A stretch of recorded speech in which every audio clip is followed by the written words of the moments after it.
ಹಾಗಾಗಿ ಪ್ರಕಟಣೆ ಗ್ರಂಥ 12ನೇ ಅಧ್ಯಾಯ 13ರಿಂದ 17ನೇ ವಾಕ್ಯದ ಕಡೆಗೆ ಪರಿಶುದ್ಧ ಗ್ರಂಥವನ್ನು ತಿಳಿಸಿಕೊಳ್ಳೋಣ. Revelation chapter 12 verse 13 to 17. Let us hear the reading also.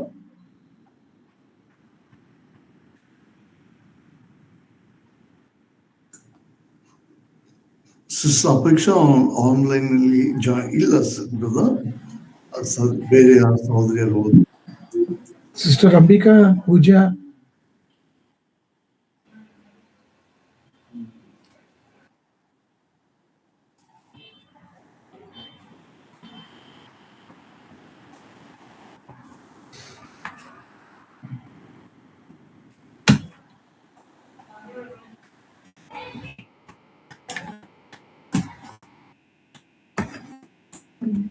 Uncle 13ರಿಂದ 17 ವಾಕ್ಯ.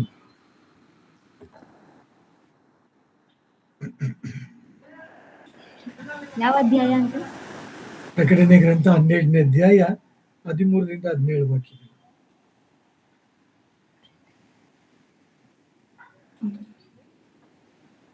ಘಟಸರ್ಪವು ಆ ತೇಜೋಮಯವಾದ ಸ್ತ್ರೀಯನ್ನು ಹಿಂಸಿಸಿದ್ದು. ಘಟಸರ್ಪನು ತಾನು ದೊಬ್ಬಲ್ಪಟ್ಟು ಭೂಮಿಗೆ ಬಿದ್ದಿರುವುದನ್ನು ಕಂಡು ಗಂಡು ಮಗುವನ್ನು ಹೆತ್ತ ಸ್ತ್ರೀಯನ್ನು ಹಿಂಸಿಸುವುದಕ್ಕೆ ಅಟ್ಟಿಸಿಕೊಂಡು ಹೋದನು. ಆ ಸ್ತ್ರೀಯು ಅರಣ್ಯದಲ್ಲಿದ್ದ ತನ್ನ ಸ್ಥಳಕ್ಕೆ ಹಾರಿ ಹೋಗುವುದಕ್ಕಾಗಿ ಆಕೆಗೆ ದೊಡ್ಡ ಗರುಡ ಪಕ್ಷಿಯ 2 ರೆಕ್ಕೆಗಳು ಕೊಡಲ್ಪಟ್ಟವು.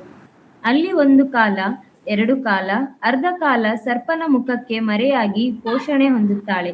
ಆ ಸರ್ಪನು ಸ್ತ್ರೀಯನ್ನು ಬಡಿಸಿಕೊಂಡು ಹೋಗಬೇಕೆಂದು ಆಕೆಯ ಹಿಂದೆ ತನ್ನ ಬಾಯೊಳಗಿಂದ ನೀರನ್ನು ನದಿಯಂತೆ ಬಿಟ್ಟನು. ಆದರೆ ಭೂಮಿಯು ಆ ಸ್ತ್ರೀಯ ಸಹಾಯಕ್ಕೆ ಬಂದು ಬಾಯಿ ತೆರೆದು ಘಟಸರ್ಪನು ತನ್ನ ಬಾಯೊಳಗಿಂದ ಬಿಟ್ಟ ನದಿಯನ್ನು ಕುಡಿದು ಬಿಟ್ಟಿತು.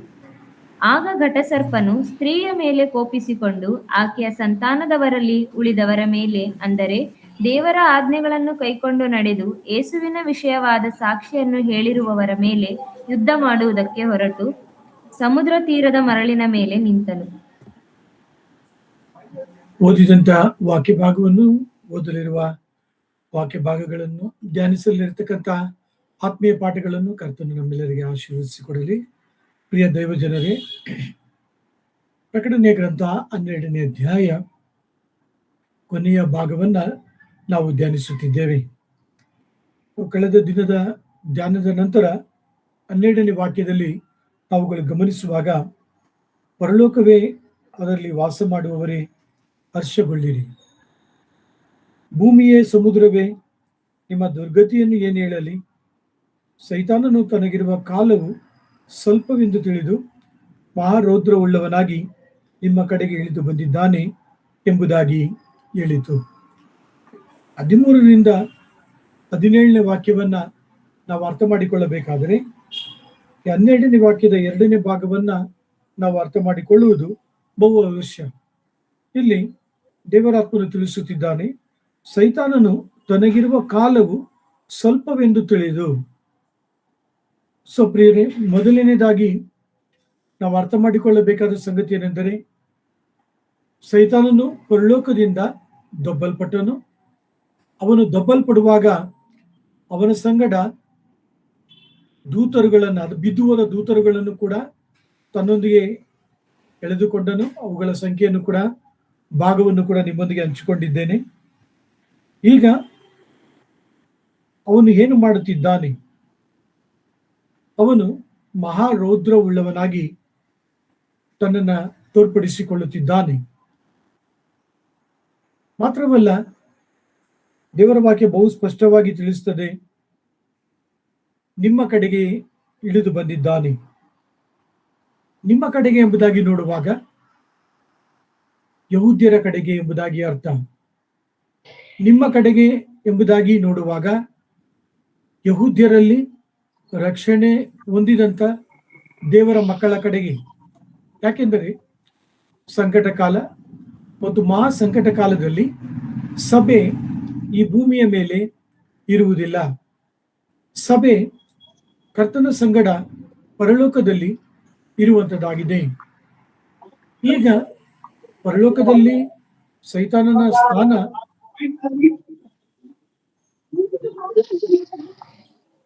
You can mute that mic. ಪರಲೋಕದಲ್ಲಿ ಸೈತಾನನಿಗೆ ಅವನ ಸ್ಥಾನ ತಪ್ಪಿ ಹೋಯಿತು. ಮಾತ್ರವಲ್ಲ ಪ್ರಿಯರೇ, ಈ ಮಾತನ್ನ ಬಹು ಸ್ಪಷ್ಟವಾಗಿ ಕೇಳಿಸಿಕೊಳ್ಳಿರಿ. ಎಫೆಸ 6ನೇ ಅಧ್ಯಾಯದಲ್ಲಿ ನಾವು ಓದುತ್ತೇವೆ, ಅವನು ಆಕಾಶ ಮಂಡಲದಲ್ಲಿ ಕಾರ್ಯವನ್ನ ನಿರ್ವಹಿಸುವಾತನೆಂಬುದಾಗಿ ಓದುತ್ತೇವೆ. ಆದರೆ ಆ ಒಂದು ಸ್ಥಾನವೂ ಕೂಡ ಅವನಿಗೆ ತಪ್ಪಿ ಹೋಯಿತು. ಅಲ್ಲೂ ಕೂಡ ಅವನಿಲ್ಲ.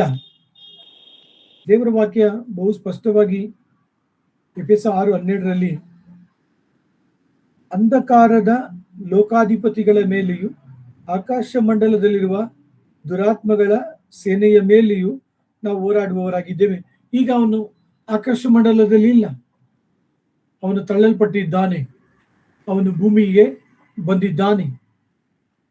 ಆತನು ಮಹಾರೌದ್ರವುಳ್ಳವನಾಗಿ ತನ್ನನ್ನು ತೋರ್ಪಡಿಸಿಕೊಳ್ಳುತ್ತಿದ್ದಾನೆ ದೇವರನ್ನ ನಂಬಿದಂತ ಮಕ್ಕಳ ಜೀವಿತದಲ್ಲಿ.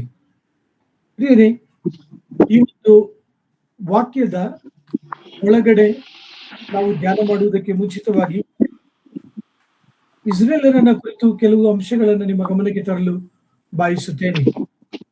ಇಸ್ರೇಲ್ ಮಕ್ಕಳನ್ನ ನಾವು ಗಮನಿಸುವಾಗ ಬಹು ಸ್ಥಳಗಳಲ್ಲಿ, ಬಹು ದೇಶಗಳಲ್ಲಿ, ಬಹು ಪ್ರದೇಶಗಳಲ್ಲಿ ಹಲವಾರು ರೀತಿಯಲ್ಲಿ ಈ ಲೋಕದ ಜನರು ಅವರನ್ನ ದ್ವೇಷ ಮಾಡುವಂತವರಾಗಿದ್ದಾರೆ. ಮಾತ್ರವಲ್ಲ, ಅವರನ್ನ ಬಹು ವಿನಾಯಕರವಾದ ರೀತಿಯಲ್ಲಿ, ಕೀಳು ಮಟ್ಟದಲ್ಲಿ ಅವರನ್ನ ನೋಡುವಂತವರಾಗಿದ್ದಾರೆ, ತಿರಸ್ಕರಿಸುವಂತವರಾಗಿದ್ದಾರೆ. ಆಸ್ಟ್ರೇಲಿಯಾದಲ್ಲಿ ಸಮೀಪದಲ್ಲಿ ನಡೆದಂತ ಘಟನೆಯನ್ನ ನೀವು ನೆನಪು ಮಾಡಿಕೊಳ್ಳಬಹುದು.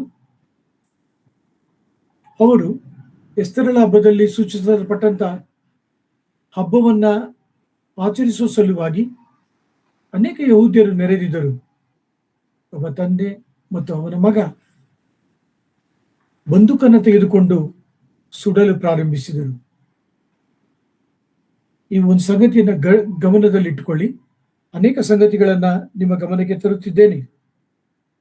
ದೇವರು ತನ್ನ ಮಕ್ಕಳಾದಂತ ಯಹೂದ್ಯರನ್ನ, ಇಸ್ರೇಲರನ್ನ ತಮ್ಮ ಜೀವಿತದಲ್ಲಿ ದೇವರಿಗೆ ಅವರು ಅವಿಧೇಯತೆಯನ್ನು ತೋರಬಾರದು, ದೇವರ ಮಾರ್ಗದಲ್ಲಿ ನಡೆಯಬೇಕು, ದೇವರ ಉದ್ದೇಶದಲ್ಲಿ ಕಂಡುಬರಬೇಕು, ದೇವರ ಆಜ್ಞೆಗಳನ್ನ ಕೈಗೊಳ್ಳಬೇಕು, ದೇವರ ನಿಬಂಧನೆಗಳನ್ನ ಇಟ್ಟುಕೊಳ್ಳಬೇಕು. ಈ ರೀತಿಯಾಗಿ ಹಲವು ವಿಧವಾಗಿ ಧರ್ಮೋಪದೇಶ ಕಾಂಡ 28ನೇ ಅಧ್ಯಾಯದಲ್ಲಿ ಅವರಿಗೆ ಆಜ್ಞೆಗಳನ್ನ ಕೊಟ್ಟಿದ್ದನು. ದೇವರು ಅವರಿಗೆ ಬಹು ಸ್ಪಷ್ಟವಾಗಿ ತಿಳಿಸಿದನು, ಒಂದು ವೇಳೆ ನೀವು ಈ ಆಜ್ಞೆಗಳಿಗೆ ಅವಿಧೇಯತೆಯನ್ನು ತೋರುವುದಾದರೆ ನಾನು ನಿಮ್ಮನ್ನು ದಂಡಿಸುತ್ತೇನೆ, ನಾನು ನಿಮ್ಮನ್ನು ಶಿಕ್ಷಿಸುತ್ತೇನೆ. ಅದರ ಅರ್ಥ ಅವರನ್ನ ತಳ್ಳಿ ಬಿಡುವುದಕ್ಕಾಗಿ ಅಲ್ಲ, ಅದರ ಅರ್ಥ ಅವರನ್ನ ಯಾವುದೋ ಒಂದು ವಿಧವಾಗಿ ಹಿಂಸೆ ಪಡಿಸಬೇಕೆಂಬುದಾಗಿ ಅಲ್ಲ. ಅದಕ್ಕೆ ಬದಲಾಗಿ ಯಹೂದ್ಯರು, ಎಲ್ಲ ಇಸ್ರಾಯೇಲರು ಕರ್ತನ ಕಡೆಗೆ ತಿರುಗಿಕೊಳ್ಳಬೇಕೆಂಬುದೇ ದೇವರ ಒಂದು ಉದ್ದೇಶವಾಗಿದೆ. ಕೆಲವು ವಾಕ್ಯಗಳನ್ನು ನಿಮ್ಮ ಗಮನಕ್ಕೆ ತರುತ್ತೇನೆ. ಅದರ ಮೂಲಕ ಈ ಒಂದು ಧ್ಯಾನವನ್ನು ಬಹು ಚೆನ್ನಾಗಿ ಅರ್ಥ ಮಾಡಿಕೊಳ್ಳಲು ಸಾಧ್ಯ. ಧರ್ಮೋಪದೇಶ ಕಾಂಡ 28ನೇ ಅಧ್ಯಾಯ 15-16 ಅಂದರೆ ಇಡೀ ಅಧ್ಯಾಯವನ್ನ ಓದಬಹುದು, ಓದಲು ಸಮಯವಿಲ್ಲ. ಆದ ಕಾರಣ ಗುರುತಿಸಿಕೊಳ್ಳಿ. 2 ವಾಕ್ಯಗಳನ್ನು ನಾವು ಓದಿಕೊಳ್ಳೋಣ. Deuteronomy chapter 28 verse 15 and 16. ಆದರೆ ನೀವು ನಿಮ್ಮ ದೇವರಾದ ಯೆಹೋವನ ಮಾತಿಗೆ ಕಿವಿಗೊಡದೆ, ನಾನು ಈಗ ನಿಮಗೆ ಬೋಧಿಸುವ ಆತನ ಆಜ್ಞಾವಿಧಿಗಳನ್ನು ಅನುಸರಿಸದೆ ಹೋದರೆ ಈ ಅಶುಭಗಳು ನಿಮಗೆ ಪ್ರಾಪ್ತವಾಗುವವು. ನಿಮಗೆ ಊರಲ್ಲಿಯೂ ಅಡವಿಯಲ್ಲಿಯೂ ಅಶುಭ ಉಂಟಾಗುವುದು. 2 ಅರಸುಗಳ ಗ್ರಂಥ 17ನೇ ಅಧ್ಯಾಯ ಓದುವುದನ್ನು ಕೇಳಿಸಿಕೊಳ್ಳೋಣ. 2 ಅರಸುಗಳ ಗ್ರಂಥ, 2 Kings ಚಾಪ್ಟರ್ 17 verse 7 to 23, ಸಮಯದ ಅಭಾವದ ಕಾರಣ 3 ವಾಕ್ಯಗಳನ್ನು ಓದಿಕೊಳ್ಳೋಣ. 7, 8, 9. ಇಸ್ರಾಯೇಲ್ಯರ ಈ ದುರ್ಗತಿಗೆ ಅವರ ದುರ್ನಡತೆಯೇ ಕಾರಣ. ಹೇಗೆಂದರೆ, ಅವರು ತಮ್ಮನ್ನು ಐಗುಪ್ತದ ಅರಸನಾದ ಫರೋಹನ ಕೈಯಿಂದ ಬಿಡಿಸಿ ಅವನ ರಾಜ್ಯದಿಂದ ಹೊರತಂದ ದೇವರಾದ ಯೆಹೋವನಿಗೆ ವಿರುದ್ಧವಾಗಿ ಪಾಪ ಮಾಡಿ ಅನ್ಯ ದೇವತೆಗಳನ್ನು ಸೇವಿಸಿದರು. ಯೆಹೋವನು ತಮ್ಮ ಎದುರಿನಿಂದ ಹೊರಡಿಸಿ ಬಿಟ್ಟ ಜನಾಂಗಗಳ ಮತ್ತು ಇಸ್ರಾಯೇಲ್ ರಾಜರ ದುರಾಚಾರಗಳನ್ನು ಅನುಸರಿಸಿದರು. ಗುಪ್ತವಾಗಿ ತಮ್ಮ ದೇವರಾದ ಯೆಹೋವನಿಗೆ ವಿರೋಧವಾದ ಕೃತ್ಯಗಳನ್ನು ನಡೆಸಿದರು. ಕಾವಲುಗಾರರ ಬುರುಜುಳ್ಳ ಚಿಕ್ಕ ಊರು ಮೊದಲುಗೊಂಡು ಕೋಟೆ ಕೊತ್ತಲುಗಳುಳ್ಳ ಪಟ್ಟಣದವರೆಗಿರುವ ಎಲ್ಲಾ ಊರುಗಳಲ್ಲಿ ತಮಗೋಸ್ಕರ ಪೂಜಾ ಸ್ಥಳಗಳನ್ನು ಏರ್ಪಡಿಸಿಕೊಂಡರು. ಈ ವಾಕ್ಯಗಳನ್ನ ಸಮಯ ಇರುವಾಗ ಓದಿರಿ. 2 ಅರಸುಗಳು 17ನೇ ಅಧ್ಯಾಯ 7ರಿಂದ 23 ವಾಕ್ಯಗಳು, ಧರ್ಮೋಪದೇಶ ಕಾಂಡ 28ನೇ ಅಧ್ಯಾಯ 15ರಿಂದ ಪೂರ್ತಿ ಅಧ್ಯಾಯವನ್ನ ಸಮಯ ಇರುವಾಗ ದಯಮಾಡಿ ಓದಬೇಕಾಗಿ ಕೇಳಿಕೊಳ್ಳುತ್ತೇನೆ. ಇಲ್ಲಿ ಬರೆಯಲ್ಪಟ್ಟಂತ ವಾಕ್ಯಗಳು ದೇವರ ಮಕ್ಕಳು ದೇವರ ಆಜ್ಞೆಗಳಿಗೆ ವಿಧೇಯತೆಯನ್ನ ತೋರಬೇಕು. ಪ್ರಿಯರೇ, ನೀವು ನಾನು ವಾಕ್ಯವನ್ನ ನಿಮ್ಮೊಂದಿಗೆ ಧ್ಯಾನಿಸುತ್ತಿರತಕ್ಕಂಥ ನಾನು ಕೂಡ ಪ್ರತ್ಯೇಕವಾದ ವ್ಯಕ್ತಿಯಲ್ಲ, ಭಿನ್ನವಾದ ವ್ಯಕ್ತಿಯಲ್ಲ. ಯಹೂದ್ಯರಿಗಿಂತ ಇಸ್ರೇಲರಿಗಿಂತ ದೇವರು ಅವರನ್ನ ಐಗುಪ್ತದ ದಾಸತ್ವದಿಂದ ಬಿಡುಗಡೆ ಮಾಡಿದನು, ಫರೋಹನ ಹಸ್ತದಿಂದ ಬಿಡುಗಡೆ ಮಾಡಿದನು. ಮೋಶೆ ಆರೋನರನ್ನ ದೇವರವರಿಗೆ ದಯಪಾಲಿಸಿದನು. ದೇವದೂತರ ಆಹಾರವಾದ ಮನ್ನವನ್ನ ಪರಲೋಕದಿಂದ ದೇವರವರಿಗೆ ಒದಗಿಸಿದನು. ಮೇಘಸ್ತಂಭವಾಗಿಯೂ ಅಗ್ನಿಸ್ತಂಭವಾಗಿಯೂ ಅವರನ್ನ ನಡೆಸಿದನು. ಅವರಿಗೋಸ್ಕರ ಕೆಂಪು ಸಮುದ್ರವನ್ನ ವಿಭಾಗ ಮಾಡಿದನು. ಯೋರ್ದಾನ್ ನದಿಯನ್ನ ಬತ್ತಿಸಿದನು. ಶ್ರೇಷ್ಠ ರಾಜರನ್ನು ಸಂಹರಿಸಿದನು. ದೇವರ ಕಾರ್ಯಗಳನ್ನ ನೋಡ್ರಿ. ಅವರು ಯಾವುದೇ ಒಂದು ಬಾಂಬನ್ನ ಯೆರಿಕೋ ಗೋಡೆ ಬೀಳಲು ಇಡಲಿಲ್ಲ. ದೇವರು ತನ್ನ ಅದ್ಭುತವಾದ ಶಕ್ತಿಯಿಂದ ಆ ಯೆರಿಕೋ ಗೋಡೆಯನ್ನ ಕೆಡವಿದನು. ಅವರ ಬೇರೆಯವರ ದ್ರಾಕ್ಷಿ ತೋಟಗಳನ್ನ ದೇವರು ಇಸ್ರಾಯೇಲರಿಗೆ ಕೊಟ್ಟನು. ಆಹಾರ ಕೊಟ್ಟನು, ಮನೆಗಳನ್ನ ಕೊಟ್ಟನು, ಸಂತೋಷವನ್ನ ಕೊಟ್ಟನು, ಎಣ್ಣೆಯನ್ನ ಕೊಟ್ಟನು, ಗೋಧಿಯನ್ನ ಕೊಟ್ಟನು. ಇಷ್ಟೆಲ್ಲವನ್ನ ಅವರು ಹೊಂದಿದ ನಂತರ ದೇವರ ವಾಕ್ಯ ಹೇಳುತ್ತದೆ, ಅವರು ದೇವರಿಗೆ ಅವಿಧೇಯರಾದರು, ದೇವರ ವಾಕ್ಯವನ್ನ ಬಿಟ್ಟು ಬಿಟ್ಟರು. ದೇವರು ತನ್ನ ಧರ್ಮಶಾಸ್ತ್ರವನ್ನ ಅವರಿಗೆ ಕೊಟ್ಟ, ಆ ವಾಕ್ಯದ ಪ್ರಕಾರ ಅವರುಗಳು ನಡೆಯಬೇಕೆಂದು. ಆದರೆ ಸಂಪೂರ್ಣವಾಗಿ ಅವರು ದೇವರಿಗೆ ಕೋಪವನ್ನೆಬ್ಬಿಸುತ್ತಾ, ವಿಗ್ರಹಗಳನ್ನ ಪೂಜಿಸುತ್ತಾ, ಈ ಲೋಕದ ಇತರ ಜನರ ಜೊತೆಗೆ ಬೆರೆಯುತ್ತಾ ತಮ್ಮ ಜೀವಿತದಲ್ಲಿ ದೇವರಿಗೆ ಕೋಪವನ್ನ ಎಬ್ಬಿಸಿದರು. ಅದರ ಪರಿಣಾಮ ಹಲವಾರು ಸಮಯಗಳಲ್ಲಿ, ಹಲವಾರು ಹಂತಗಳಲ್ಲಿ ದೇವರು ಅವರನ್ನ ದಂಡಿಸುತ್ತಾ, ಪ್ರೀತಿಸುತ್ತಾ, ಸರಿಪಡಿಸುತ್ತಾ ಬಂದನು. ದೇವರು ನನ್ನನ್ನು ನಿಮ್ಮನ್ನು ದಂಡಿಸುವಾಗ ನಮ್ಮ ಹಿತಕ್ಕೋಸ್ಕರವಾಗಿ ಆತನು ದಂಡಿಸುತ್ತಾನೆ. ನಮ್ಮನ್ನ ಆಶೀರ್ವದಿಸುವುದಕ್ಕೋಸ್ಕರ ಅವನು ದಂಡಿಸುತ್ತಾನೆ. ಆದರೆ ಸೈತಾನನು ಪ್ರಕಟಣೆ ಗ್ರಂಥ 12ನೇ ಅಧ್ಯಾಯ 12ನೇ ವಾಕ್ಯದಲ್ಲಿ ಮಹಾರೌದ್ರವುಳ್ಳವನಾಗಿ ದೇವರ ಮಕ್ಕಳಾದ ಯಹೂದ್ಯರ ಕಡೆಗೆ ಬರುವುದನ್ನು ನೋಡುವಾಗ ಸೈತಾನನ ಉದ್ದೇಶ ದೇವರ ಉದ್ದೇಶದ ಹಾಗೆ ಅಲ್ಲ. ದೇವರು ತನ್ನ ಮಕ್ಕಳನ್ನ ಶಿಕ್ಷಿಸಿ, ಸರಿಪಡಿಸಿ, ಅವರನ್ನು ಆಶೀರ್ವದಿಸಿ, ಅವರ ಜೀವಿತದಲ್ಲಿ ತನ್ನ ಉದ್ದೇಶವನ್ನ, ಸಂಕಲ್ಪವನ್ನ ನೆರವೇರಿಸಬೇಕೆಂಬುದಾಗಿ ಬಯಸುತ್ತಾನೆ.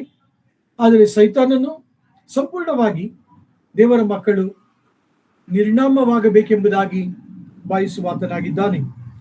ಪ್ರಿಯರೇ, ನೀವು ಎಲ್ಲವನ್ನೂ ಕೂಡ ಬಲ್ಲವರಾಗಿದ್ದೀರಿ. ಆದರೂ ಕೂಡ ಈ ಒಂದು ಧ್ಯಾನದಲ್ಲಿ ನೀವು ತಿಳಿದಂತ ಸಂಗತಿಗಳನ್ನ ನಿಮ್ಮ ನೆನಪಿಗೆ ತಂದು ನಿಮ್ಮ ನೆನಪನ್ನ ಕೆದಕಲು ಈ ವಾಕ್ಯಗಳನ್ನ ನಿಮ್ಮ ಹೃದಯದ ಮೇಲೆ ತರುತ್ತಿದ್ದೇನೆ. ನಾವು ಇಲ್ಲಿಯವರೆಗೂ ಧ್ಯಾನಿಸಿದ ಈ ವಾಕ್ಯದ ಬೆಳಕಿನಲ್ಲಿ ನನ್ನ ಜೀವಿತವನ್ನ, ನಮ್ಮೆಲ್ಲರ ಜೀವಿತವನ್ನ ಒಂದು ಕ್ಷಣ ನಿಂತು ಅವಲೋಕನ ಮಾಡೋಣ. ನಾನು ಹೇಗೆ ಜೀವಿಸುತ್ತಿದ್ದೇನೆ? ದೇವರು ನನ್ನನ್ನು ಎಷ್ಟಾಗಿ ಆಶೀರ್ವದಿಸಿದ್ದಾನಲ್ಲ, ನಾನು ದೇವರನ್ನು ಮಾತ್ರವೇ ಆರಾಧಿಸುತ್ತಿದ್ದೇನಾ? ನಾನು ದೇವರನ್ನು ಮಾತ್ರ ಪೂಜಿಸುತ್ತಿದ್ದೇನಾ? ನನ್ನ ಜೀವಿತದಲ್ಲಿ ಅನ್ಯ ದೇವತೆಗಳು ಕಂಡು ಬರುತ್ತಿದ್ದಾರಾ? ಗುಪ್ತವಾಗಿ ನಾನು ಇತರ ದೇವರುಗಳನ್ನ ಆರಾಧಿಸುತ್ತಿದ್ದೇನಾ? ರಹಸ್ಯವಾಗಿ ನಾನು ಇನ್ನೊಂದು ದೇವತೆಗೆ ಕೈ ಮುಗಿಯುತ್ತಿದ್ದೇನಾ? ನನ್ನ ಹೃದಯದಲ್ಲಿ ದೇವರ ಹೊರತಾಗಿ ಮತ್ತಾರು ಇಲ್ಲವಾ? ದೇವರು ನನ್ನನ್ನು ಇಷ್ಟಾಗಿ ಆಶೀರ್ವದಿಸಿದ್ದಾನೆ, ನನ್ನ ಕುಟುಂಬವನ್ನು ಆಶೀರ್ವದಿಸಿದ್ದಾನೆ, ಇಷ್ಟೊಂದು ಆತ್ಮೀಯ ತಂದೆ ತಾಯಿಗಳನ್ನ ಕೊಟ್ಟಿದ್ದಾನೆ, ಆತ್ಮೀಯ ಬಂಧು ಬಳಗವನ್ನ ಕೊಟ್ಟಿದ್ದಾನೆ, ಪರಿಶುದ್ಧ ಗ್ರಂಥವನ್ನ ಕೊಟ್ಟಿದ್ದಾನೆ, ದೇವರ ಆತ್ಮನಿಂದ ಮುದ್ರಿಸಿದ್ದಾನೆ, ದೇವರ ವಾಗ್ದಾನಗಳನ್ನ ಕೊಟ್ಟಿದ್ದಾನೆ, ಸಭೆಯನ್ನ ಕೊಟ್ಟಿದ್ದಾನೆ, ಸಭಾ ಪಾಲಕರನ್ನ ಕೊಟ್ಟಿದ್ದಾನೆ. ನಾನು ಹೇಗೆ ಜೀವಿಸುತ್ತಿದ್ದೇನೆ? ನನ್ನ ಜೀವಿತ ಹೇಗಿದೆ? ನಮ್ಮ ನಡತೆಯನ್ನ ಪರೀಕ್ಷಿಸಿಕೊಂಡು ನನ್ನ ಧ್ಯಾನದಲ್ಲಿ ನನ್ನೊಂದಿಗೆ ಮುಂದಕ್ಕೆ ಸಾಗುವಂತೆ ನಿಮ್ಮನ್ನ ಕೇಳಿಕೊಳ್ಳುತ್ತೇನೆ. ನ್ಯಾಯಾಧಿಪತಿಗಳ ಕಾಲದಲ್ಲಿ ದೇವರು ನಾವುಗಳು ಧ್ಯಾನಿಸುವಾಗ ಯಾವ ರೀತಿಯಾಗಿ ಕೆಲವು ವರ್ಷಗಳಲ್ಲಿ ದೇವರು ಅವರನ್ನು ದಂಡಿಸುತ್ತಾ ತದನಂತರ ಅವರ ನಡುವೆ ನ್ಯಾಯಸ್ಥಾಪಕರನ್ನ ಎಬ್ಬಿಸುತ್ತಾ ದೇವರ ಮಕ್ಕಳನ್ನ ಯಾವ ರೀತಿಯಾಗಿ ಆತನು ಕಾಪಾಡುತ್ತಾ ಸರಿಪಡಿಸುತ್ತಾ ಬಂದನು ಎಂಬ ವಾಕ್ಯ ಭಾಗಗಳನ್ನ ನಾವು ಬಲ್ಲವರಾಗಿದ್ದೇವೆ. ಪ್ರಿಯರೇ, ಈ ಲೋಕದಲ್ಲಿ ಯಹೂದ್ಯರಿಗೆ ಉಂಟಾದ ಕೆಲವು ಹಿಂಸಾಚಾರಗಳನ್ನ, ನಿಮಗೆ ತಿಳಿಯದೇ ಇರತಕ್ಕಂಥ ಹಿಂಸಾಚಾರಗಳನ್ನ ನಿಮ್ಮ ನೆನಪಿಗೆ ತರಲು ಬಯಸುತ್ತೇನೆ. 1095ರಿಂದ 99ರಲ್ಲಿ ಇಸ್ರೇಲ್ ಮಕ್ಕಳು, ಯಹೂದ್ಯರು ಯುರೋಪ್ ದೇಶದಲ್ಲಿ ಉಂಟಾದ ವಿರೋಧತ್ವ, ಆಂಟಿಸೆಮಿಟಿಸಮ್ ಎಂಬುದಾಗಿ ಕರೀತಾರೆ. ಅಂದ್ರೆ ಸರಳ ಭಾಷೆಯಲ್ಲಿ ಹೇಳುತ್ತೇನೆ, ನೀವು ತಪ್ಪು ಮಾಡದಿದ್ದರೂ ಕೂಡ ನೀವು ತಪ್ಪು ಮಾಡಿದ್ದೀರಿ, ನೀವು ಒಳ್ಳೆಯವರಾಗಿದ್ದರೂ ಕೂಡ ನೀವು ಕೆಟ್ಟವರಾಗಿದ್ದೀರಿ ಎಂಬ ಆರೋಪವನ್ನು ಹೊರಿಸುವುದು ಮತ್ತು ನಿಮ್ಮನ್ನ ದಂಡಿಸುವುದು. ಈ ರೀತಿಯಾಗಿ 1095ರಿಂದ 99ರವರೆಗೂ ಯುರೋಪ್ ದೇಶದಲ್ಲಿ ಇದು ಪ್ರಾರಂಭವಾಯಿತು. ಪ್ಯಾಲೆಸ್ಟೈನ್ ದೇಶದವರೆಗೂ ಈ ಒಂದು ಹಿಂಸಾಚಾರ ಹಬ್ಬಿತು. ಅನೇಕ ಯಹೂದ್ಯರನ್ನ ಕೊಂದರು, ಅನೇಕ ಯಹೂದ್ಯರು ತಮ್ಮ ಸಂಪತ್ತನ್ನ ಕಳಕೊಂಡರು, ಬಹು ಕಠಿಣವಾದ ಪರಿಸ್ಥಿತಿಯಲ್ಲಿ ಹಾದು ಹೋದರು. ಪ್ರಿಯರೇ, ನಾನು ಹೇಳುವಂತ ಪ್ರತಿ ಘಟನೆಗಳನ್ನ ಗುರುತಿಸಿಕೊಳ್ಳಿ ಮತ್ತು ಅಂತ್ಯದಲ್ಲಿ ಅದರ ವಿವರಣೆಯನ್ನು ನೀವು ಕೇಳುವಾಗ ನಿಮಗೆ ಎಷ್ಟೊಂದು ಆನಂದವಾಗುತ್ತದೆ ಎಂಬುದಾಗಿ ನಾನು ಹೇಳುವುದಿಲ್ಲ, ನೀವೇ ಅಂದುಕೊಳ್ಳುವಿರಿ. 1095ರಿಂದ 99ರಲ್ಲಿ ನಡೆದಂತ ಯಹೂದ್ಯ ವಿರೋಧತ್ವ, ತದನಂತರ 1290ರಲ್ಲಿ ಕಿಂಗ್ ಎಡ್ವರ್ಡ್, ಇಂಗ್ಲೆಂಡ್ ದೇಶದ ರಾಜನು, ಮೊದಲನೆಯ ರಾಜನು, ತನ್ನ ದೇಶದಲ್ಲಿರುವ ಎಲ್ಲ ಯಹೂದ್ಯರು ಕೂಡ ದೇಶವನ್ನು ಬಿಟ್ಟು ತೊಲಗಬೇಕೆಂಬುದಾಗಿ ಆಜ್ಞೆಯನ್ನು ಹೊರಡಿಸಿದನು. ಅದರ ಪರಿಣಾಮ ಅನೇಕ ಯಹೂದ್ಯರು ಬಹು ಕಠಿಣವಾದ ಸಂಕಷ್ಟಗಳಿಗೆ ಅವರು ತುತ್ತಾದರು. ನಡೆದಂತ ಘಟನೆ 1920, ಹೆಚ್ಚು ಕಡಿಮೆ ಬಹು ಶತಮಾನಗಳು 1306ರವರೆಗೂ ಕೂಡ ಆ ದೇಶದಲ್ಲಿ ಯಹೂದ್ಯರಿಗೆ ಅನುಮತಿ ಇರಲಿಲ್ಲ. ತದನಂತರ ಒಲಿವರ್ ಕ್ರೋಮ್ವೆಲ್ ಎಂಬ ರಾಜನು ಆಳ್ವಿಕೆಗೆ ಬಂದಾಗ ಯಹೂದ್ಯರನ್ನ ಪುನಃ ದೇಶವನ್ನು ಪ್ರವೇಶಿಸಲು ಅನುಮತಿಸಿದನು ಬಹು ಶತಮಾನಗಳ ನಂತರ. ಪ್ರಿಯರೇ, ಇಂಗ್ಲೆಂಡ್ ದೇಶದ ಅರಸನು ಎಡ್ವರ್ಡ್ ಏನು ಮಾಡಿದನೋ ಅವನ ಒಂದು ನಿಯಮಗಳನ್ನ ತದನಂತರ ಸ್ಪೇನ್ ದೇಶವು ಮತ್ತು ಫ್ರಾನ್ಸ್ ದೇಶವು ಕೂಡ ತಮ್ಮ ದೇಶದಲ್ಲಿ ಒಂದು ಕಾನೂನನ್ನ ಅವರು ತಂದರು. ಯಹೂದ್ಯರಿಗೆ ವಿರುದ್ಧವಾಗಿ ಯಹೂದ್ಯರನ್ನ ಹೊರಡಿಸಬೇಕೆಂಬ ಸಲುವಾಗಿ, ಅವರನ್ನ ನಿರ್ನಾಮಗೊಳಿಸಬೇಕೆಂಬುದಾಗಿ ಸಲುವಾಗಿ 1348ರಿಂದ 1350ರವರೆಗೆ ಬ್ಲಾಕ್ ಡೆತ್ ಎಂಬತಕ್ಕಂಥ ಮರಣವು ಅಂಟು ರೋಗ. ಅದು ಆ ಒಂದು ಮರಣದ ನಿಮಿತ್ತ, ಈ ಒಂದು ಮರಣಕ್ಕೆ ಕಾರಣ ಯಹೂದ್ಯರಾಗಿದ್ದಾರೆ ಎಂಬುದಾಗಿ ಜನರು ಅವರನ್ನ ನಿಂದಿಸಿದರು, ಅವರ ಮೇಲೆ ಆಪಾದನೆಗಳನ್ನ ಹೊರಿಸುತ್ತಾ ಬಂದರು. ರಷ್ಯಾ ದೇಶದಲ್ಲಿ 1881ರಲ್ಲಿ ಅಲೆಕ್ಸಾಂಡರ್ II ಅವನು ಚಕ್ರವರ್ತಿಯಾಗಿದ್ದನು. ಆತನನ್ನ ಕೊಂದು ಹಾಕಿದರು. ಯಹೂದ್ಯರೇ ಕೊಂದು ಹಾಕಿದ್ದಾರೆ ಎಂಬುದಾಗಿ ಆ ದಿನಗಳಲ್ಲಿ ಅನೇಕ ಯಹೂದ್ಯರನ್ನ ಹತ ಮಾಡಿದರು ರಷ್ಯಾದಲ್ಲಿ. ತದನಂತರ ದಿನಗಳಲ್ಲಿ ಈ ರೀತಿಯಾಗಿ ದೇವರ ಮಕ್ಕಳ ಮೇಲೆ ಬಹುಕ್ರೂರವಾಗಿ ಹಿಂಸಾಚಾರಗಳನ್ನ ನಡೆಸುತ್ತಾ ಬಂದರು. ನಾನು ಹೇಳುವಂತ ಈ ಎಲ್ಲ ಅಂಶಗಳು ಪ್ರಕಟಣೆ ಗ್ರಂಥ 12ನೇ ಅಧ್ಯಾಯ 12ನೇ ವಾಕ್ಯ, ಸೈತಾನನು ತನಗಿರುವ ಕಾಲವು ಸ್ವಲ್ಪವೆಂದು ತಿಳಿದು ಮಹಾರೌದ್ರವುಳ್ಳವನಾಗಿ ನಿಮ್ಮ ಕಡೆಗೆ ಇಳಿದು ಬಂದಿದ್ದಾನೆ ಎಂಬುದಾಗಿ ಹೇಳಿತು. ಆ ವಾಕ್ಯಕ್ಕೆ ಒತ್ತು ಕೊಡುತ್ತಾ ಯಾವ ರೀತಿಯಾಗಿ ಯಹೂದ್ಯರು ಆರಂಭದಿಂದಲೂ ಇಲ್ಲಿಯವರೆಗೂ ಹತ್ಯೆಗೈಯಲ್ಪಟ್ಟಿದ್ದಾರೆ, ಹಿಂಸಾಚಾರಕ್ಕೆ ತುತ್ತಾಗಿದ್ದಾರೆ ಎಂಬ ಸಂಗತಿಗಳನ್ನ ನಿಮ್ಮ ಮನಸ್ಸಿಗೆ ಮುಟ್ಟುವ ರೀತಿಯಲ್ಲಿ ಈ ಒಂದು ಧ್ಯಾನದಲ್ಲಿ ನಿಮ್ಮೊಂದಿಗೆ ಧ್ಯಾನಿಸುತ್ತಿದ್ದೇನೆ. ತದನಂತರ ಸ್ಟಾಲಿನ್ ಬಂದನು. ಸ್ಟಾಲಿನ್ 3 ಮಿಲಿಯನ್ ಯಹೂದ್ಯರನ್ನ ಸಂಹಾರ ಮಾಡಿದನು. ಪ್ರಿಯರೇ, 1 ಮಿಲಿಯನ್ ಎಂಬುದಾಗಿ ನೋಡುವಾಗ 10 ಲಕ್ಷ ಮಂದಿ, 3 ಮಿಲಿಯನ್ ಅಂದರೆ 30 ಲಕ್ಷ ಜನರನ್ನ ಅವನು ಕೊಂದನೆಂಬುದಾಗಿ ಚರಿತ್ರೆ ತಿಳಿಸುವಂತದಾಗಿದೆ. 1894ರಲ್ಲಿ ಈ ಒಬ್ಬ ನಿರಂಕುಶ ಕುರುರಿ ಆಡಳಿತವನ್ನ ಮಾಡುತ್ತಿದ್ದನು. ತದನಂತರದ ದಿನಗಳಲ್ಲಿ ನಿಮ್ಮೆಲ್ಲರಿಗೆ ಗೊತ್ತಿದೆ, ಬಹುಕ್ರೂರಿಯಾದಂತ ನಾಜಿ ಸರ್ಕಾರದ ಸಂಸ್ಥಾಪಕನಾದ ಹಿಟ್ಲರ್ ಜರ್ಮನಿಯನ್ನ ಆಳತೊಡಗಿದನು. ಅವನು ಹೊರಡಿಸಿದಂತ ಆಜ್ಞೆ ಏನೆಂದರೆ ಯಹೂದ್ಯರನ್ನ ಹಿಂಸಿಸುವುದು ಮಾತ್ರವಲ್ಲ, ಯಹೂದ್ಯರನ್ನ ಈ ಲೋಕದಿಂದಲೇ ವಿಶ್ವದಿಂದಲೇ ನಿರ್ನಾಮಗೊಳಿಸಬೇಕೆಂಬ ಆಜ್ಞೆಯನ್ನ ಆಡಳಿತ ಆಜ್ಞೆಯನ್ನಾಗಿ ಹಿಟ್ಲರ್ ತಂದನು. ಅದರ ಪರಿಣಾಮ 6 ಮಿಲಿಯನ್ ಯಹೂದ್ಯರು ನಿರ್ನಾಮವಾದರು, ಹತ್ಯೆಗೈಯಲ್ಪಟ್ಟರು.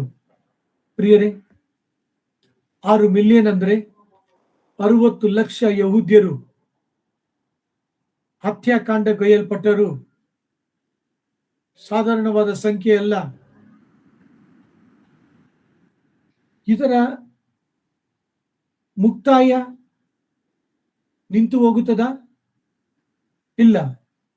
ಕಳೆದ ವರ್ಷಗಳಲ್ಲಿ ನೀವು ಕಂಡಿದ್ದೀರಿ ಯಾವ ರೀತಿಯಾಗಿ ಹಮಾಸ್ ಯಹೂದ್ಯರ ಮೇಲೆ ದಾಳಿ ಇಟ್ಟು ಎಷ್ಟೊಂದು ಮಂದಿಯನ್ನು ಹತ್ಯೆಗೈದರು.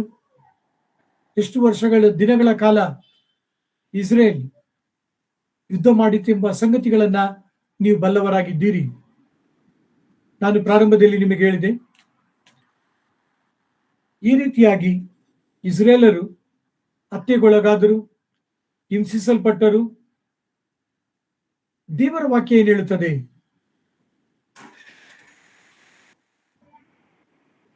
ಆತ್ಮೀಯವಾಗಿ ದೇವರು ಇಸ್ರೇಲರನ್ನ ಕುರಿತು, ಯಹೂದ್ಯರನ್ನ ಕುರಿತು ಏನು ಮಾತನಾಡುತ್ತಿದ್ದಾನೆ? ನನ್ನೊಡನೆ ನಿಮ್ಮ ಸತ್ಯವೇದವನ್ನ ವಿಮೋಚನಾ ಕಾಂಡದ ಕಡೆಗೆ ತಿರುಗಿಸಿಕೊಳ್ಳಿರಿ. ವಿಮೋಚನಾ ಕಾಂಡ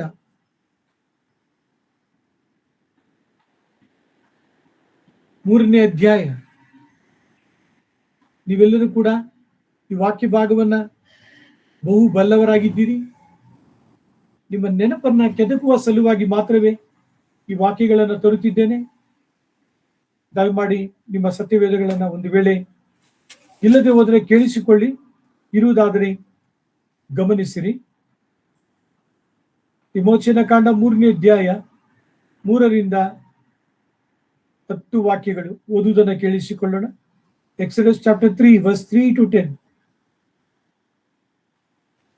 ಆಗ ಮೋಶೆ, ನಾನು ದಾರಿ ಬಿಟ್ಟು ಈ ಆಶ್ಚರ್ಯವನ್ನು ನೋಡಿ ಪೊದೆಯು ಸುಟ್ಟು ಹೋಗದೆ ಇರುವುದಕ್ಕೆ ಕಾರಣವನ್ನು ತಿಳುಕೊಳ್ಳುವೆನು ಅಂದುಕೊಂಡನು.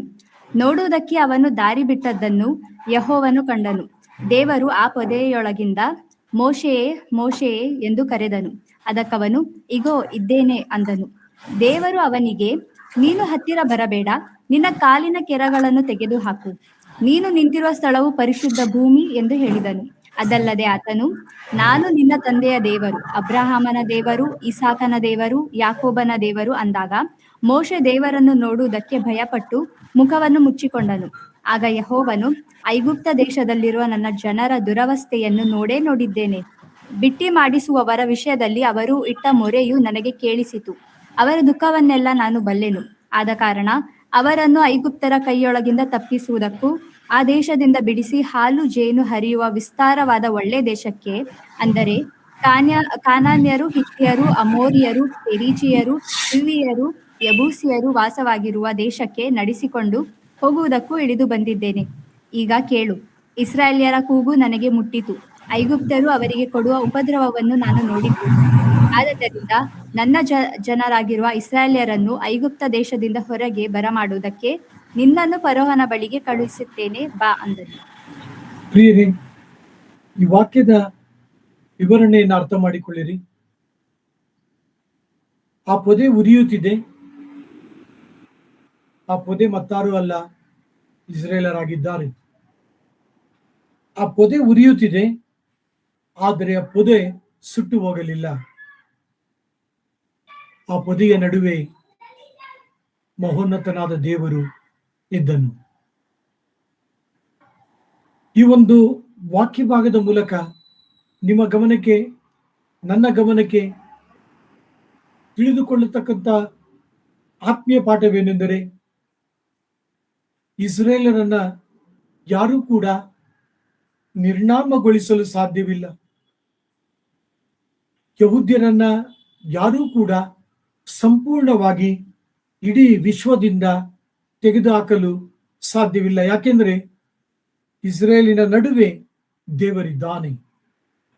ಅದೇ ರೀತಿಯಾಗಿ ಪ್ರಿಯ ಸೋದರ ಸೋದರಿಯರೇ, ಈ ವಾಕ್ಯ ಭಾಗವನ್ನ ಆತ್ಮೀಯವಾಗಿ ಮಾಡುವಂತೆ ನಿಮ್ಮನ್ನ ಕೇಳಿಕೊಳ್ಳುತ್ತೇನೆ.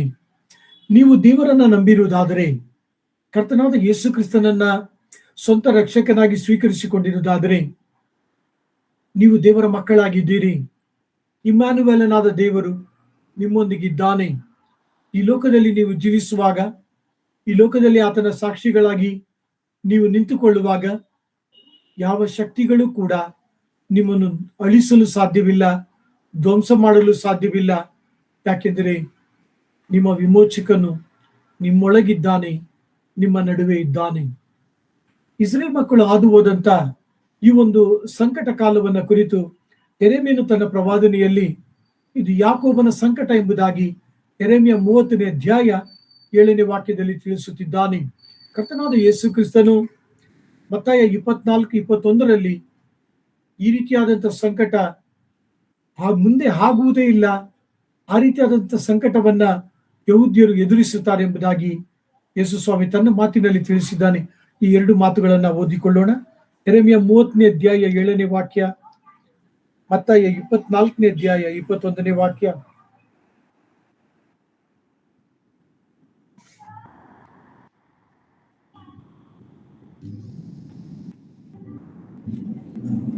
ಅಯ್ಯೋ, ಆ ದಿನವು ಘೋರವಾದದ್ದು, ಅದಕ್ಕೆ ಏನೇ ಇಲ್ಲ. ಅದು ಯಾಕೋಬ್ಯರಿಗೆ ಇಕ್ಕಟ್ಟಿನ ದಿನ, ಆದರೂ ಅದರಿಂದ ಪಾರಾಗುವರು. ಆ ವಾಕ್ಯವನ್ನು ಗುರುತಿಸಿಕೊಳ್ಳಿ. ಯಾಕೋಬಿಗೆ ಇಕ್ಕಟ್ಟಿನ ದಿನ, ಆದರೂ ಕೂಡ ಅದರಿಂದ ಪಾರಾಗುವರು.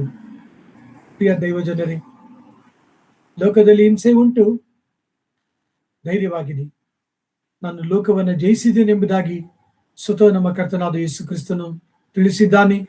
ಆದ ಕಾರಣ ದೇವರ ಮಕ್ಕಳಾದಂಥ ನಾವುಗಳು ಹಿಂಸೆಯ ವಿಷಯದಲ್ಲಿ, ಸೈತಾನನು ನಮ್ಮ ಮೇಲೆ ತರುವಂತಹ ಅಪಾಯಗಳು, ಆಪತ್ತುಗಳ ವಿಷಯದಲ್ಲಿ ಹೆದರುವಂತಹ ಅಗತ್ಯತೆ ಇಲ್ಲ. ಮತ್ತಾಯ 24ನೇ ಅಧ್ಯಾಯ 21ನೇ ವಾಕ್ಯವು ಕೂಡ ಓದಿಕೊಳ್ಳೋಣ.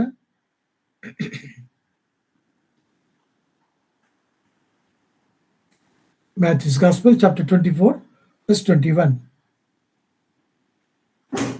ಅಂಥ ಸಂಕಟವು ಲೋಕ ಹುಟ್ಟಿದ್ದು ಮೊದಲುಗೊಂಡು ಇಂದಿನವರೆಗೂ ಆಗಲಿಲ್ಲ, ಇನ್ನು ಮೇಲೆಯೂ ಆಗುವುದಿಲ್ಲ. ಪ್ರಿಯರೇ, ಈ ಒಂದು ಸಂಕಟವನ್ನ ಕುರಿತು ನಾನು ಪ್ರಕಟಣೆ ಗ್ರಂಥ ಇಲ್ಲಿಯವರೆಗೂ ನಿಮ್ಮೊಂದಿಗೆ ಧ್ಯಾನಿಸುತ್ತಾ ಬಂದಿದ್ದೇನೆ. ಬಹು ತೀವ್ರವಾದಂತ ಒಂದು ಸಂಕಟ. ನಿನ್ನೆ ದಿನ, ಈ ದಿನ ಕೂಡ ನೀವು ವಾರ್ತಾ ಪತ್ರಿಕೆಗಳಲ್ಲಿ ನೋಡಿರಬಹುದು, ದೂರಿನಲ್ಲಿ ನೀರಿಗಾಗಿ ಇಡೀ ಹಳ್ಳಿ ಕಷ್ಟಪಡುತ್ತಿದ್ದಾರೆ ಎಂಬುದಾಗಿ. ಹಾಗಾದ್ರೆ ಊಹಿಸಿಕೊಳ್ಳಿ, ಸಂಕಟಕಾಲ, ಮಹಾಸಂಕಟ ಕಾಲದಲ್ಲಿ ದೇವರ ನ್ಯಾಯ ತೀರ್ಪಿನಲ್ಲಿ ಎಷ್ಟೊಂದು ಕ್ರೂರವಾಗಿ ಆ ಜನಗಳು ಹಿಂಸೆಯನ್ನು ಅನುಭವಿಸುತ್ತಾರೆ ಎಂಬುದಾಗಿ. ಈ ಒಂದು ವಾಕ್ಯಕ್ಕೆ ಒತ್ತು ಕೊಡುತ್ತಾ ಮತ್ತೊಂದು ಆತ್ಮೀಯ ಸಂಗತಿಯನ್ನು ನಿಮ್ಮ ಗಮನಕ್ಕೆ ತರುತ್ತೇನೆ. ಪ್ರಕಟಣೆ ಗ್ರಂಥ 7ನೇ ಅಧ್ಯಾಯದಲ್ಲಿ ನಾವು ಧ್ಯಾನಿಸುತ್ತಾ ಬಂದೆವು. 1,44,000 ಯಹೂದ್ಯರು, 12 ಗೋತ್ರಗಳಿಂದ ರಕ್ಷಣೆ ಹೊಂದಿದಂತ ಯಹೂದ್ಯರು ಆ ಸಂಕಟ ಕಾಲ, ಮಹಾಸಂಕಟ ಕಾಲದಲ್ಲಿ ಸುವಾರ್ತೆಯನ್ನ ಸಾರುತ್ತಾರೆ ಮತ್ತು ಅವರನ್ನ ಈ ಸೈತಾನನು ಹಾಳು ಮಾಡಲು ಸಾಧ್ಯವಾಗುವುದಿಲ್ಲ. ಯಾಕೆಂದರೆ ಅವರ ಹಣೆಯಲ್ಲಿ ದೇವರು ಮುದ್ರೆಯನ್ನು ಹಾಕಿರುತ್ತಾನೆ ಮತ್ತು ಅವರನ್ನ ಯಾವುದೇ ದುಷ್ಟ ಶಕ್ತಿಗಳು ತಾಕದಂತೆ ದೇವರು ಆ ದಿನಗಳಲ್ಲಿ ಸಂರಕ್ಷಿಸುತ್ತಾನೆ ಎಂಬ ಸಂಗತಿಯನ್ನ ನಿಮ್ಮ ಗಮನಕ್ಕೆ ತೆಗೆದುಕೊಳ್ಳಿರಿ. ಪ್ರಕಟಣೆಯ ಗ್ರಂಥ 7ನೇ ಅಧ್ಯಾಯ 4ನೇ ವಾಕ್ಯದಲ್ಲಿ ಆ ಒಂದು ಧ್ಯಾನದಲ್ಲಿ ನಾವು ಹಾದು ಹೋದೆವು. ಪ್ರಕಟಣೆಯ ಗ್ರಂಥ 11ನೇ ಅಧ್ಯಾಯದಲ್ಲೂ ಕೂಡ ದೇವರ ವಾಕ್ಯ 3ರಿಂದ 14 ವಾಕ್ಯದಲ್ಲೂ ಕೂಡ ಇಬ್ಬರು ಸಾಕ್ಷಿಗಳು, ಮೋಶೆಯನ್ನು ಕುರಿತು, ಎಲಿಯನನ್ನು ಕುರಿತು ನಾವು ಧ್ಯಾನಿಸಿದ್ದೇವೆ. ಅವರು 1250 ದಿನಗಳು, ಅಂದರೆ 3.5 ವರ್ಷಗಳ ಕಾಲ ಸುವಾರ್ತೆಯನ್ನ ಸಾರುವಾಗ ಅವರನ್ನ ಯಾವ ಶಕ್ತಿಗಳು ಕೂಡ, ಸೈತಾನನ್ನು ಕೂಡ ಸೋಲಿಸಲು ಸಾಧ್ಯವಿಲ್ಲ, ತಾಕಲು ಸಾಧ್ಯವಿಲ್ಲ. ಆ ರೀತಿಯಾಗಿ ದೇವರು ತನ್ನ ಶಕ್ತಿಯಿಂದ ಅವರನ್ನು ಬಲಪಡಿಸಿ ಉಪಯೋಗಿಸಿಕೊಂಡನೆಂಬುದಾಗಿ ನಾವುಗಳು ಕಲಿತಿದ್ದೇವೆ. ಮುಂದಿನ ದಿನಗಳಲ್ಲಿ ಮತ್ತೊಂದು ಶುಭ ಸಮಾಚಾರವನ್ನು ನಿಮಗೆ ಗಮನಕ್ಕೆ ತರುತ್ತೇನೆ. ಪ್ರತಿ ಯಹೂದ್ಯರು ಕೂಡ ರಕ್ಷಣೆ ಹೊಂದುವಂತವರಾಗಿದ್ದಾರೆ. ನನ್ನೊಂದಿಗೆ ನಿಮ್ಮ ಸತ್ಯವೇದವನ್ನ ರೋಮ 11ನೇ ಅಧ್ಯಾಯ 26ನೇ ವಾಕ್ಯದ ಕಡೆಗೆ ತಿರುಗಿಸಿಕೊಳ್ಳಿ. Roman chapter 11 verse 25 to 29. Let us hear the reading.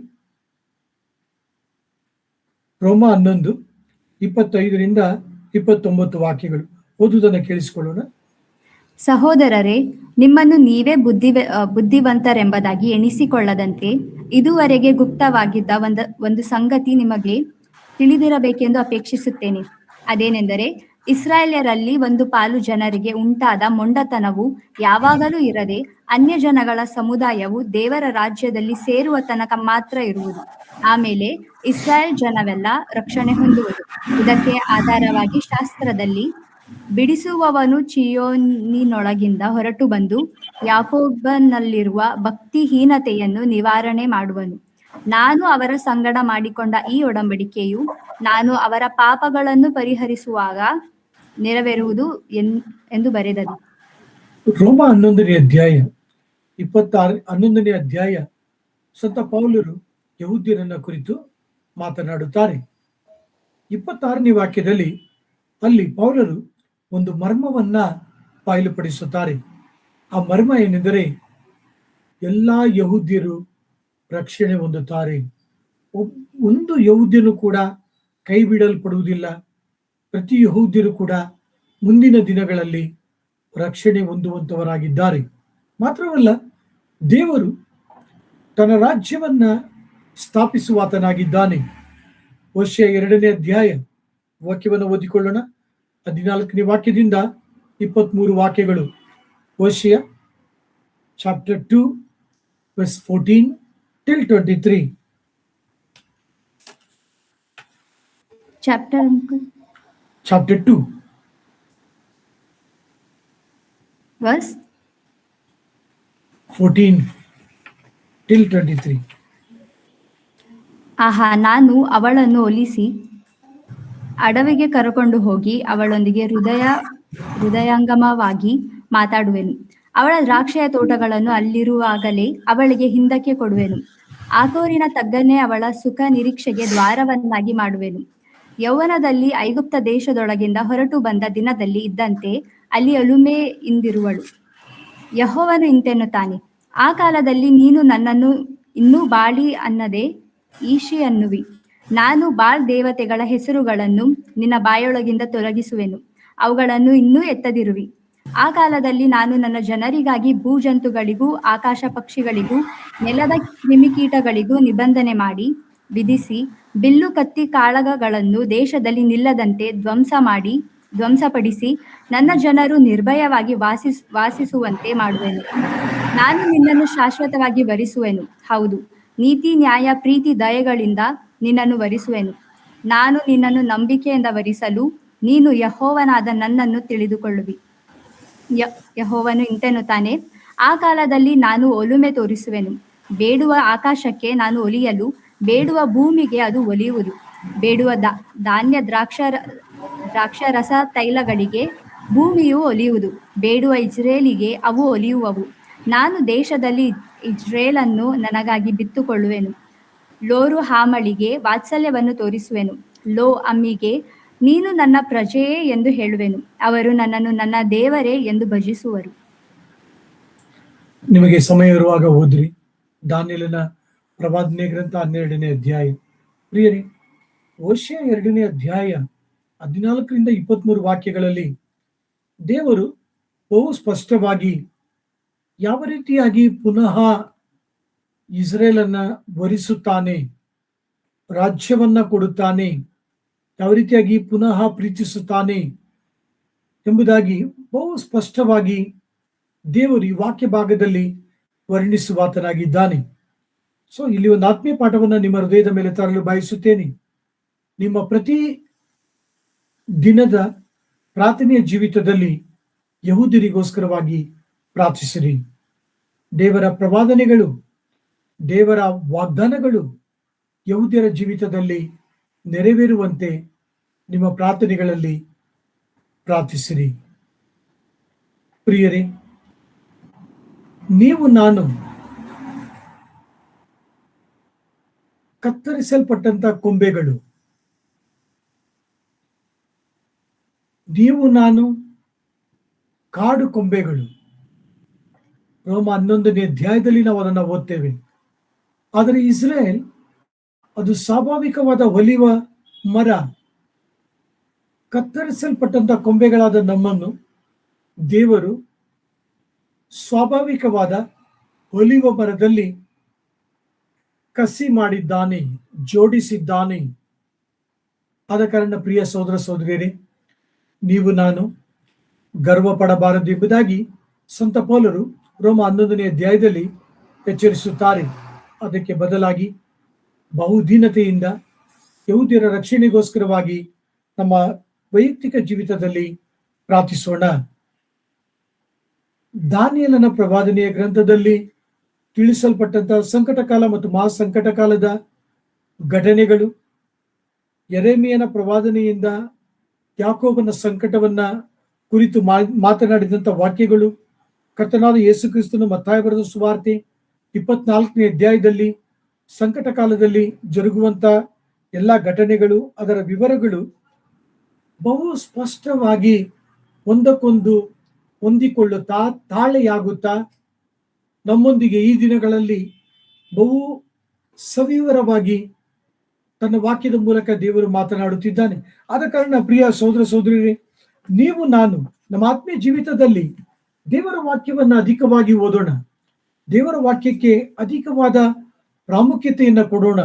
ಇವೆಲ್ಲವುಗಳು ಕೂಡ ಮುಂದಿನ ದಿನಗಳಲ್ಲಿ ಸಂಭವಿಸುವಂತ, ನೆರವೇರುವಂತ ಘಟನೆಗಳಾಗಿವೆ.